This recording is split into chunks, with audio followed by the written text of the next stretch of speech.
नमस्कार दोस्तों, मैं हूं गौरव और आप देख रहे हैं मार्केट रिपोर्ट। आइए बात करते हैं गोल्ड एमसीएक्स की। दोस्तों, अभी आपकी स्क्रीन के सामने ये गोल्ड एमसीएक्स का चार्ट है जिसमें मैंने 5 मिनट के टाइम फ्रेम को लगाया हुआ है और इसमें जिस तरीके की मूवमेंट लास्ट ट्रेडिंग सेशन में रही और अभी जो हमने पिछले कुछ दिनों से एक ट्रेंड देखा है उसे देखते हुए हम ये समझने की कोशिश करेंगे कि आने वाले टाइम में, आने वाले सेशन में वो कौन से प्राइस लेवल हैं जो इसमें सपोर्ट और रेजिस्टेंस का काम करेंगे और उन्हें देखते हुए हमारा आगे का क्या व्यू है। क्या हमें बाइंग करनी चाहिए, सेलिंग करनी चाहिए या थोड़ा सा वेट करना चाहिए किसी भी ट्रेड में एंटर करने से पहले। तो आइए शुरू करते हैं 5 मिनट के टाइम फ्रेम पे गोल्ड एमसीएक्स का चार्ट। दोस्तों, लास्ट ट्रेडिंग सेशन में हमने देखा मार्केट में एक फ्लैट ट्रेडिंग चल रही थी और एक सेलिंग प्रेशर मार्केट में बना हुआ था। उसका रीज़न ये था कि 47,200 पे हम एक लेवल की बात कर रहे थे, उस जिसकी वजह से मार्केट में एक सेलिंग प्रेशर कंटिन्यूसली बना हुआ था। प्राइसेस ने इवनिंग सेशन के जस्ट पहले एक स्ट्रेंथ दिखाने की कोशिश करी पर मार्केट ने डाउन साइड में ही एक डिप लिया। 46,934 शायद यही इसका लो था। यहाँ तक मार्केट आया और मार्केट में फिर एक बाइंग आनी शुरू हो गई। बाइंग इस तरीके की आ गई कि मार्केट ने रिकवरी दिखाई है और ये रिकवरी जो देखी गई है वो हर कमोडिटी में नहीं देखी गई है। मतलब ऐसा नहीं है कि सिल्वर ने इस चीज़ को सपोर्ट किया हो, ये सिर्फ गोल्ड में देखी गई है। और जिसका रीज़न ये समझा जा रहा है कि जो काबुल में ब्लास्ट हुए थे तो उस टाइम मार्केट में एक गोल्ड में एक अनसर्टेनिटी आ गई थी कि शायद अब गोल्ड के प्राइसेस में और थोड़ी तेज़ी आ सकती है। देखिए, जब तक वो अनसर्टेनिटी बनी रहेगी उसका सपोर्ट कहीं ना कहीं गोल्ड को मिलता रहेगा और ये चीज़ कंटिन्यू रह सकती है।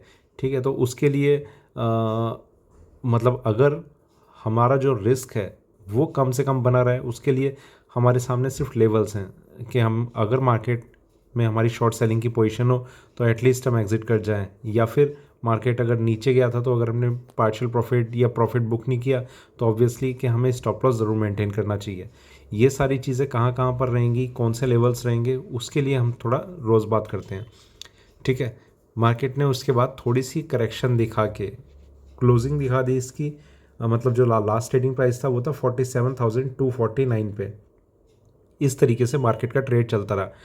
जो इसकी क्लोजिंग रही है वो एक मार्जिनली एक पॉजिटिव साइड में रही है। मार्केट नीचे गया, ऊपर आया, क्लोजिंग मार्जिनली एक मतलब मेरे ख्याल से 80 या 90 रुपए के आसपास मेरे ख्याल से मार्केट ने कल ऊपर में क्लोजिंग दी थी। बहुत ज़्यादा ऐसा नहीं कि ट्रेंड ऊपर में है, पर ये इन सब चीज़ों को हम किस तरीके से देख रहे हैं उसे हम डिस्कस करते हैं। और थोड़ा सा आगे चलते हैं एक बार 15 मिनट के टाइम फ्रेम पे। यहाँ पर अगर हम देखें तो गोल्ड के प्राइसेस में एक strength, gap down opening, market ने थोड़ी वीकनेस दिखाई, वीकनेस कंटिन्यू रही, 47,000 ब्रेक किया, एक रिकवरी के बाद मार्केट यहाँ पर क्लोज होता हुआ नज़र आ रहा है।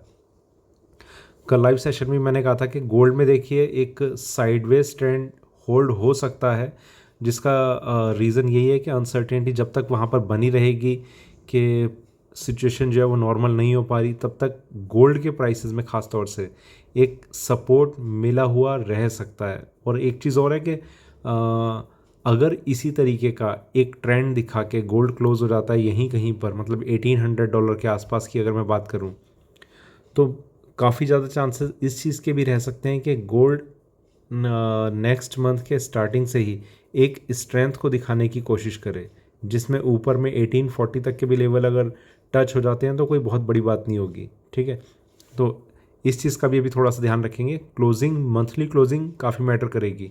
मंथली क्लोजिंग पे मार्केट कितनी स्ट्रेंथ के साथ क्लोज हो रहा है, ये सारी चीज़ें देखनी होंगी। अभी फ़िलहाल के लिए ऐसा नहीं है कि इंट्राडे में या फिर थोड़ा पोजिशनल जो गोल्ड है वो एक बुल रन की साइड जा रहा है। और थोड़ा सा आगे चलते हैं 1 घंटे के टाइम फ्रेम पे।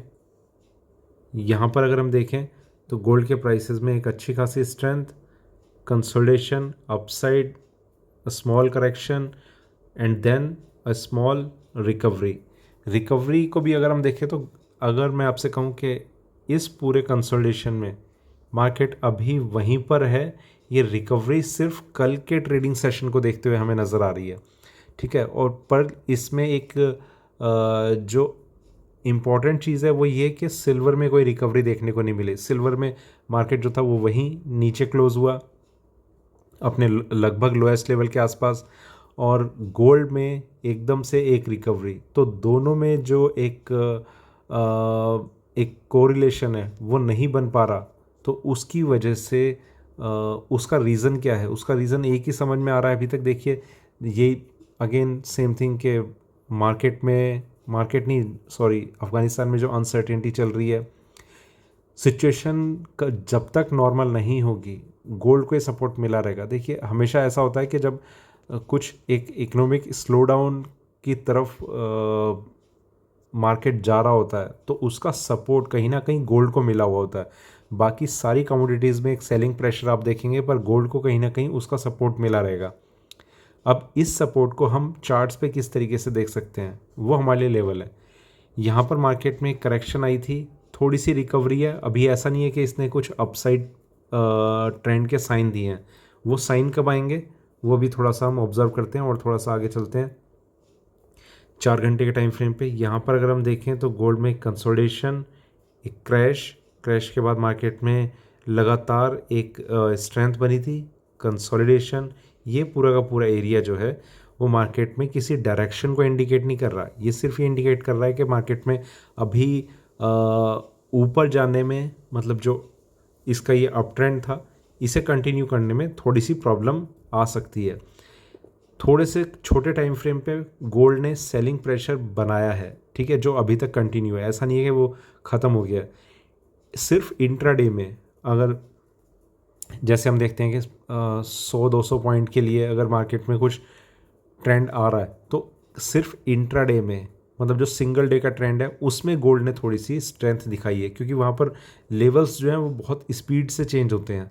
ये सारी चीज़ें शायद आपको समझ नहीं आ रही होंगी शायद, कि क्यों इंट्राडे में लेवल चेंज हो पाते हैं और क्यों पोजिशनली उनमें उनके चेंज होने में थोड़ा टाइम लगता है। क्योंकि अगर आप एक बड़े टाइम फ्रेम पे देखेंगे तो आपका स्टॉप लॉस या कुछ लेवल भी वो काफ़ी दूर दूर होंगे, ठीक है। वो डिपेंड करता है आपका टेन्योर कितना है होल्डिंग का। जैसे स्टॉक मार्केट में अगर आपने 10 साल के लिए एक सोचा है कि होल्ड करने का, तो ऑब्वियसली आपका जो स्टॉप लॉस है वो काफ़ी बड़ा होगा। अगर आप इंट्राडे के लिए सोच रहे हैं तो आपका स्टॉप लॉस जो है वो बहुत छोटा होगा, ठीक है। और आगे चलते हैं डेली टाइम फ्रेम पे। यहाँ पर अगर हम देखें तो गोल्ड में एक selling, continuous down side, market में रिकवरी और उस रिकवरी को होल्ड किया, फिर एक कंसोलिडेशन, एक मेजर डिप, और मार्केट यहाँ पर अभी करंटली कंसोलिडेट होता हुआ नज़र आ रहा है। Closing price 47,237। इससे पहले का जो इसका क्लोजिंग प्राइस था, देखिए अब हम यहाँ पर देखते हैं उस चीज़ को। यहाँ इसका क्लोजिंग प्राइस था इससे पहला, और लास्ट डे मतलब कल मार्केट ने यहाँ पर क्लोजिंग दिखाई है अपनी। तो जो क्लोजिंग है उसमें ऐसा नहीं है कि बहुत बड़ा गैप आया हो कि मार्केट जैसे 400-500 पॉइंट ऊपर क्लोज हो गया, वो लगभग वहीं पर है। पर हम जिस तरीके से ऑब्जर्व कर रहे हैं, इसका जो लोएस्ट पॉइंट था वहाँ से मार्केट ने करीब 300-350 पॉइंट की एक रिकवरी दिखाई है। वो थोड़ा सा ज़्यादा इम्पॉर्टेंट है, जो मतलब मार्केट ने एक सपोर्ट लेने की कोशिश की है। पर साथ ही साथ मैं ये चीज़ कहूँगा कि सिल्वर में ये चीज़ बिल्कुल गायब है, ठीक है। वापस चलते हैं अब 1 घंटे के टाइम फ्रेम पे, वहाँ देखते हैं कि वो कौन से लेवल्स हैं जो गोल्ड में हमारे लिए अब इम्पॉर्टेंट हो सकते हैं। देखिए सबसे पहली चीज़ कि गोल्ड में इंट्राडे में एक स्ट्रेंथ है। अगर आपकी कोई पोजिशनल सेलिंग चल रही है, मतलब जैसे 47,200 पे आपने अगर सेलिंग की हुई है और आपने अभी तक उसमें ना तो कोई पार्शियल प्रॉफिट बुक किया है नीचे जाने पर, या कम्प्लीटली एग्जिट नहीं किया है, तो आप किस तरीके से कर सकते हैं, आप उसमें अगर बने रहते हैं, मतलब आप बने रहिए। तो यहाँ पर हमारा इस लेवल पे एक स्टॉप लॉस ज़रूर मेंटेन करके रखना। वो प्राइस है 47,560, ठीक है। इसके ऊपर देखिए अगर आप वैसे तो स्टॉप लॉस लगा के रखना होगा। इसके ऊपर दूसरी चीज़ है कि बाइंग बन रही है या नहीं बन रही। इसके ऊपर बाइंग बनेगी, पर मार्केट अगर सस्टेन करता है, आपका स्टॉप लॉस ट्रिगर तो बिल्कुल लेवल को टच करते ही हो जाएगा। ज़्यादा से ज़्यादा आप इतना देख सकते हैं कि 15 मिनट के अंदर अंदर मार्केट नीचे आ गया तो ठीक है, थोड़े बहुत चांसेस हो सकते हैं कि मार्केट में करेक्शन आ जाएगी, अदरवाइज आपका स्टॉप लॉस आप ट्रिगर समझिए। दूसरी चीज़ कि मार्केट में अगर ये 1 से 2 घंटे के बीच में अगर इस प्राइस के ऊपर सस्टेन कर जाता है तो इसमें थोड़ा सा एक बाइंग अपॉर्चुनिटी दिखने लग जाएगी सिर्फ इंट्राडे के लिए, ठीक है। ये भी एक इम्पॉर्टेंट चीज़ है। गोल्ड में मैं एक चीज़ और देख रहा हूँ जिसमें USD INR ये एक इम्पॉर्टेंट फैक्टर बना रहेगा। वहाँ पर ये उम्मीद है कि शायद वहाँ पर आज एक अच्छी डाउनसाइड देखने को मिल सकती है USD INR में। अगर वो करेक्शन आती है, मैं करेंसी की बात कर रहा हूँ, USD INR में अगर वो करेक्शन आती है तो कहीं ना कहीं हम उस चीज़ का एक डायरेक्ट इम्पैक्ट गोल्ड MCX के प्राइसेस पे पड़ते हुए देखेंगे। तो यहाँ पर शायद कल का हाई भी ब्रेक होना फिर मुश्किल हो जाए। ये ब्रेक होता है, ये इसके ब्रेक होने की कोई बहुत ज़्यादा मुश्किल नहीं है, ब्रेक हो सकता है, क्योंकि मार्केट ने अभी भी तक भी, जब मैं ये जिस टाइम ये वीडियो बना रहा हूँ, मार्केट ने उस स्ट्रेंथ को अभी भी होल्ड किया हुआ है, ठीक है। तो प्राइसेस यहाँ पर 47,560 के ऊपर सस्टेन करते हैं तो इसमें इंट्राडे में एक बाइंग आ सकती है। उस टाइम का स्टॉप लॉस क्या होगा ये उस टाइम के ट्रेंड को देखते हुए थोड़ा सा समझ में आएगा। पर मेरा ये मानना है कि अगर आप, जैसे मैं कनेक्ट नहीं कर पाऊँगा आपसे, तो 200 रुपये से ज़्यादा का स्टॉप लॉस आप ना रखें, ठीक है। दूसरी चीज़ कि मार्केट में अगर यहाँ से कोई करेक्शन कंटिन्यू रहती है तो जो सेलर्स हैं वो थोड़े से सेफ जोन में तब एंटर करेंगे जब मार्केट वापस 47,000 के नीचे आ जाएगा। अगर 47,000 के नीचे नहीं आ रहा तो मार्केट को एक सपोर्ट मिलने के वापस चांसेस बन सकते हैं। जो मेजर सपोर्ट है वो कहाँ पर है, वो है 46,600 पे। तो वो प्राइस अभी हम देखेंगे कि वहाँ पर मार्केट आता है, सपोर्ट लेता है या नहीं लेता। तो ये 3 लेवल है जो हमारे लिए सबसे ज़्यादा इम्पोर्टेंट है। इसके ऊपर जो हम प्राइस की बात करते हैं वो है 48,750। ये प्राइस काफ़ी ऊपर है। तो देखते हैं अभी मार्केट किस तरीके से अपनी इस स्ट्रेंथ को होल्ड करने की कोशिश करता है। स्ट्रेंथ कौन सी है जो इतने बड़े टाइम फ्रेम पे है, ठीक है। छोटे टाइम फ्रेम पे मार्केट में करेक्शन बनी हुई है जिसमें इसे 560 को ब्रेक करना ज़्यादा ज़रूरी है। और प्योरली इंट्राडे में अगर हम देखें तो मार्केट में एक साइडवेज ट्रेंड है। तो इस तरीके से थोड़ा कॉम्प्लेक्स एक चार्ट पे एक बिहेवियर नज़र आ रहा है। मैं ये कहूँगा कि अभी 560 ये एक इम्पॉर्टेंट लेवल रहेगा बाइंग या सेलिंग के ट्रेंड को डिसाइड करने के लिए, ठीक है। तो ये था मेरा गोल्ड MCX पे अभी का वीडियो अच्छा लगे तो लाइक करें, शेयर करें, बने रहें मेरे साथ, देखते रहिए मार्केट रिपोर्ट। धन्यवाद।